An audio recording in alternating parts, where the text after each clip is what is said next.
Tinalikuran ng isang dating membro ng New People's Army ang kanyang kinabibilangang grupo matapos itong magbalik loob sa pamahalaan sa Leyte. Nakatutok dyan si Patrolwoman Camberley Flores.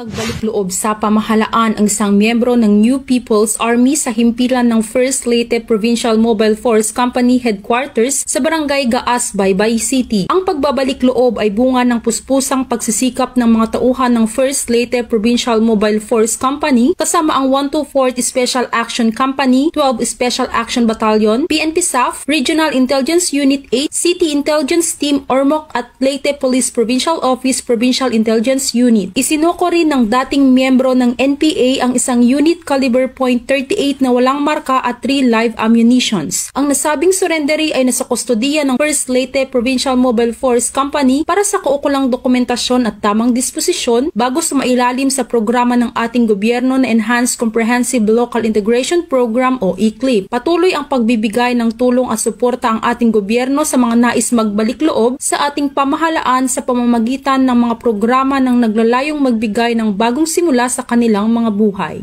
Mula dito sa Eastern Visayas, ako ang inyong PNN Correspondent Patrolwoman Flores, alagad ng batas sa kataguyod ng Balitang Pulis.